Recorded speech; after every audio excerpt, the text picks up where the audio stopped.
उनीहरूको पो रोडमा हाजिर गरे नि तलब आउने भयो त तपाईँ हामी जस्तो मान्छे त दिनकै माइती घरको बाटो हुँदै काम गर्न जाने मान्छेले चाहिँ के गर्ने के खाने के तिनीहरूको जाम पर्खेर बस्ने त्यो रिसले पनि तपाईँ यो बोलेको हो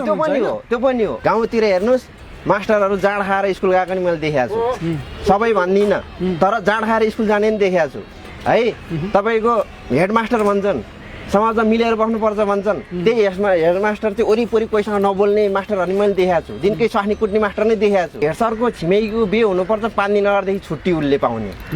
है पाउने ऊ 1 बजे आएर पछि पनि उसको हाजिर हुने होइन अनि त्यही हिसाबले त यिनीहरूलाई त तलब धेर भएको सुविधा धेर भएको यिनीहरूलाई सरकारी बिदा नि पाएको भएको तलब पनि घटाउनु पर्छ भन्ने हो तपाईँ हो पर्छ त मातेको हो नि त यिनीहरूलाई त सबलाई खारेज गरेर खाडीतिर जान्छ नि यिनीहरू 20,000 कमाउन अर्कोले स्थान पाउँछ नि यार होइन यहाँ धेरै होइन धेरै युवाहरू यहाँ शिक्षा हासिल गरेर एकदम शिक्षित मान्छेहरू चाहिँ तपाईँको विदेश गइरहेछ क्या यिनीहरूलाई त खारेज गराएर विदेश पठाएर विदेशको युवा ल्याएर चाहिँ अब नयाँ शिक्षा यहाँ ल्याउनु पर्छ गाउँमा सबै स्कुलमा अहिले कम्प्युटर गएको छ ती गाउँका सरमिसलाई कम्प्युटरको त्यो बटन थिच्न जान्दैनन् क्या तिनीहरूले त्यसरी जागिर खाएर पैसा पचाउँदा नि यिनीहरूलाई चित्त बुझे छैन अहिले